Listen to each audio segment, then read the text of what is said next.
put our hands together for BABONGILE and BOPHELA.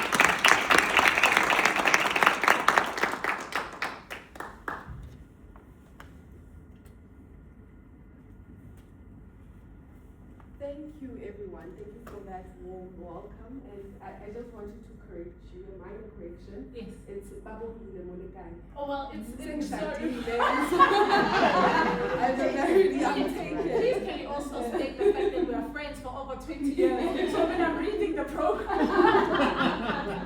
No, you're excused. It's such a pleasure to be here. To be witnessing, with my own eyes, what Ilo has managed to do. Yeah. We are in similar industries in that we are professionals and we provide a service. Yeah. So I'm in the legal industry. As much as I go by the title attorney, conveyancer, I don't really like. I don't like those labels because I see myself as an entrepreneur, a business owner, a go-getter, a strategist, a wealth builder, a collaborator. And I see Nompilo as that, and so I think that's how her and I we resonated with one another.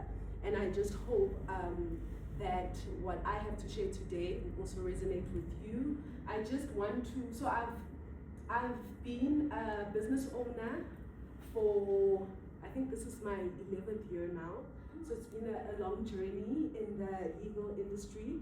And along the way, I've gone through a lot. I've gone through stretching moments. I've been challenged to grow beyond my capacity, when you get to that stage where you have to now build the capacity. I've been in a stage where I was doubting whether I'm in the right space, whether I should just be working for someone or if I should continue on the path of entrepreneurship. And so along the way in those 11 years, I've picked up a couple of lessons, and I just wanted to share 6 of those lessons. And I hope that you will be able to see yourself in some of them. So the first one is don't despise small beginnings. So I just want to share how I started my journey. It wasn't glamorous. I often say that I didn't start, so I've got a law firm, right? But when I decided to start a law firm, I did not choose a law firm, I chose a life. I was, so at the time when I was a candidate attorney, so essentially a legal trainee, I was already a mother of 2 beautiful children, and I was married. And I had worked for 3 firms at that stage, and my admission as an attorney was imminent. And so I found myself looking around at my, the senior associates, the partners, and just working out my trajectory, I looked around, my environment, and I saw a lot of bright, very intelligent, and, there's a word that we all use for people who are seen as, the deal makers, the ones who are always. What I saw was that I would leave work, I think around, let's say I leave at 7 p.m. For them, their day was just starting. They would stay until maybe 2 a.m. in the morning. And when I look around at the married, let's say partners and senior associates, so many of them were either divorced or they were well on their way. Just because of the nature of the legal environment, especially within law firms. And so, as I was, awaiting admission and about to enter this space, as a professional, a qualified professional, legal professional, I had to decide, do I want to become part of, what I'm seeing, or do I want to set out my own way? Do I want to, pave out my own path? And I chose the latter. So I always tell the story that on the day of my admission, I don't know how familiar you are with the process of getting becoming a qualified attorney. You go through something called an admission, where you appear before the High Court, and you take an oath, and then you become admitted as an attorney, and then you are able to practice. So I went from appearing on that day at the High Court in Pretoria so after admission, I crossed over the road. On the other side, there was at the time it was the Law Society, right? The Law Society is a regulatory body that is responsible for legal practitioners, and it regulates the industry. So I literally, on that same day, a couple of minutes after being admitted, I walked to the other side of the road, and I said, I want to, open my own law firm. I boldly declared that yes, I'm going to be a law firm owner. I'm not going to be an employee, right? You can just imagine that it was meant with amusement, because I just been admitted. They hadn't even printed out my certification. I had no evidence of this admission because it had just happened. And so I was told to return the next month, which I did. And this time I had my former colleague who I convinced. So by that time I approached another candidate attorney who had who'd also just been admitted about 3 months prior to me. She was also a mother, and a mother of 3. In fact, she had just had a baby 2 months prior to me approaching her. And I said, let's just take that leap of faith. Yeah. We don't want to be like them. We want to, we want something different. Yeah. And I convinced her, and so I had her in tow, and we went in there, and we said, we're here to register our law firm. And so the journey began. But as you can imagine, all we had was faith. Great expectations and empty pockets. We had no funding. We had no law firm space, office space. All we had was my mother-in-law's home office, her landline, and her laptop that we would share, we'd take turns on. And within 6 months, our very first client happened to be MultiChoice. And you can imagine how that was. Having to navigate, so MultiChoice would bring, clients every now and again that we'd have to service. And so I remember having to navigate them past our laundry line, clothes that you had to make sure that they don't see, underwear and bras hanging there, and make sure that I got them into our office, our home office, without taking them through the bedroom. But MultiChoice ended up being our client for the next 3 years. Oh, wow. So it was quite reaffirming, and it taught me that you don't have to despise your small beginnings. Yes. You just need to walk out in faith. In fact, I remember at that time, because obviously you can imagine we were unknown. No one knew us. But lo and behold, we would find ourselves having opponents from Weber Windsor, from, ENS, big, the big boys. And they'd always ask, who are you guys? We haven't heard of you. But it was all God, I believe that it was God. But it was also our willingness to take that first step of faith and to trust that if we just take that first step, then things will work out. Things will work out. So that was the first lesson, right? And the second lesson is actually, it's linked to the first one, which is faith must come first, not last, right? So one of the greatest lessons that I've learned is that so in business, you shouldn't start with, okay, maybe I shouldn't put it this way. Let me put it another way. So I've learned to start my business with prayer.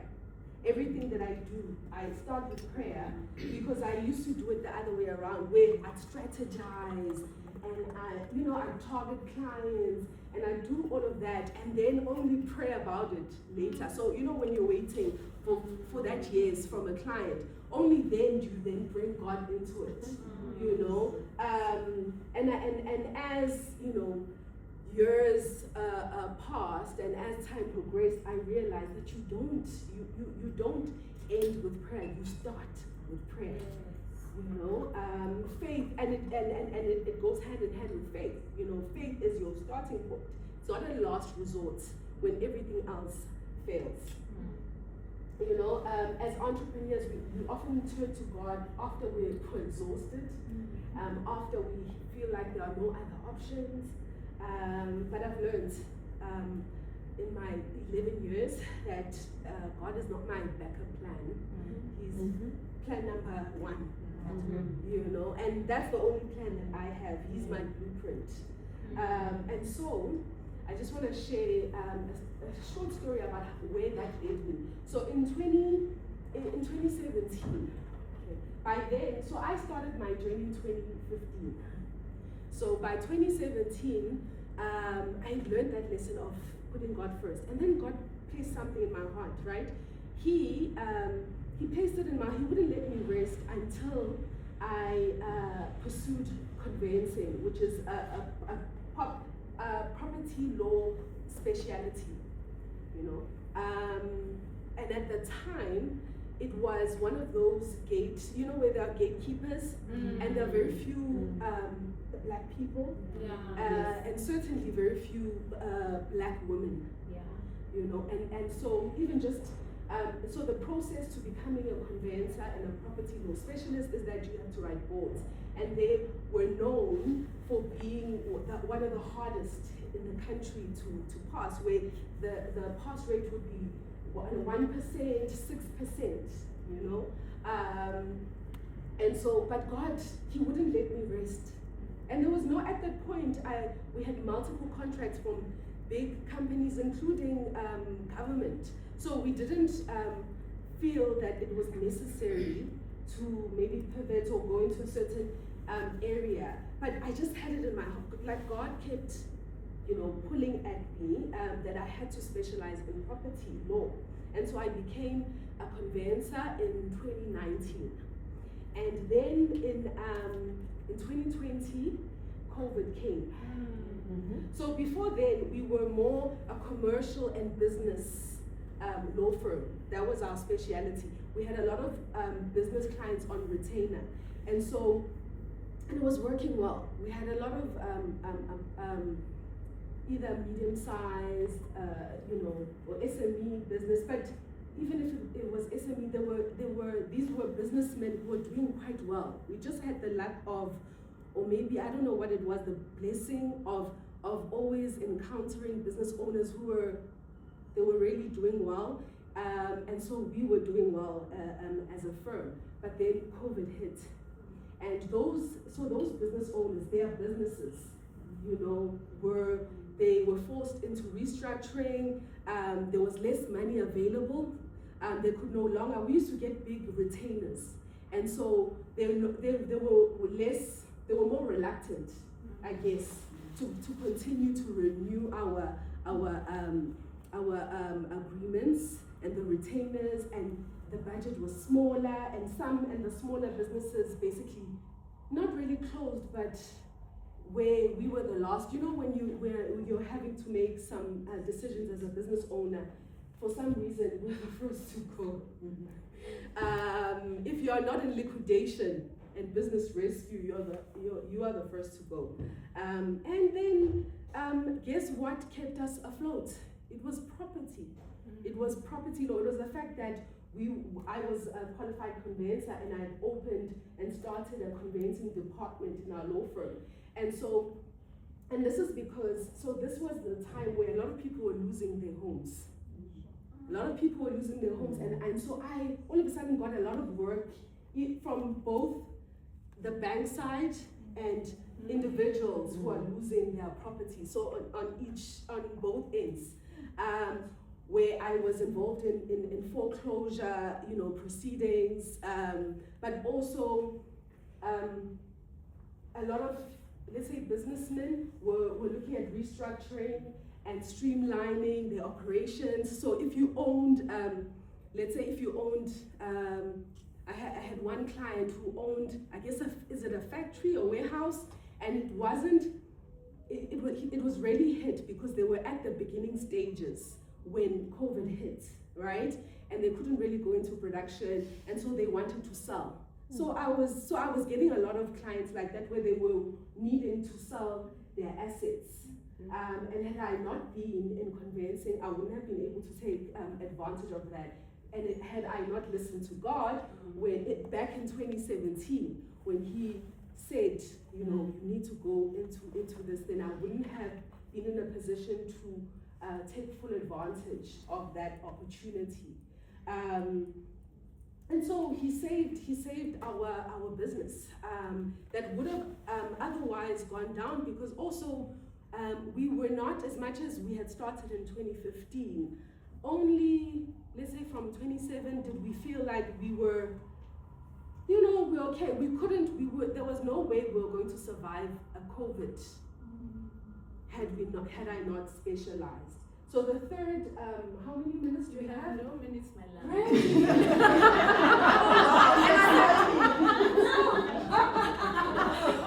Oh my God! Really? Wow!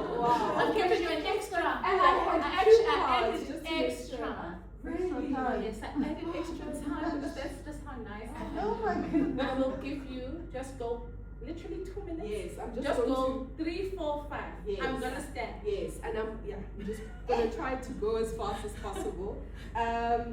Okay, so the third lesson was I learned that you build with people and not just for them. So when I started employing employees, I realized that as entrepreneurs we get put up in metrics that like growth metrics, client acquisition, strategy, but we forget how important the human element is. Human resource. And people can make or break your business. And so that's one of the lessons that I learned, and that success it's sustained through people. It's not through business on its own. I'll move on to the next one. That your business will test your character before it rewards it. There's a scripture in Galatians that says, "Do not grow weary in doing good." Phew, when you are in business, you need to. Integrity is not. It's not negotiable. You need, because you will be tested, and you will not be rewarded. For your integrity. You will not be rewarded for your character. And you just you need to hold on. I'm in an industry where business owners see me as a tool for shortcuts. They want to know how to get from A to B without going through, yes. So they will deem you as a great attorney if you're able to get them out of situations that they willfully got themselves into, or where they don't have to answer to. Otherwise, yes, and so you have to. It demands that you must know yourself. You must be a principled person. Set boundaries, like you had said. You need to set boundaries.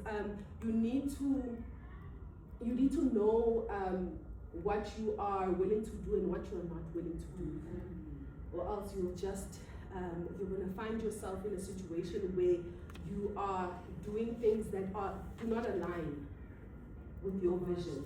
Yeah. The final one, do I have? Okay. Start before you're ready. Yeah. Start before you're ready. Use what's in your hand. Yeah. Had I waited, for what everyone deems is a responsible decision as a mother of two, who's married, to go and start a law firm, I would have started maybe next year.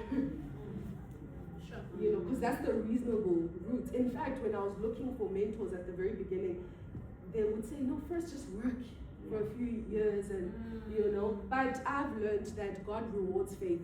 And so if you step out in faith and you use faith, necessitates you looking at what's in your hand, what God has already placed in your hand, and moving with that.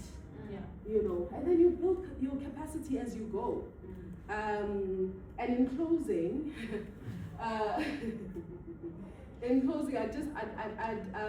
like to encourage those. I heard that a couple of you are wanting or still waiting to start your businesses. I am encouraging you not to wait. If it's in your heart, it means God placed it in your heart. And sometimes timing is just as important as what has been placed in your heart, because if you're out of season, then it's you need to act within the season that God has called you to. I always think about can I Go, Shay. Oh, okay. In the Bible, Joseph, right? He was, I think of him as an economist, as someone who's business minded. And I think of God as a strategist. I think of him as someone, because God was so timing was everything. God used Joseph he positioned him so that when there was the what was it?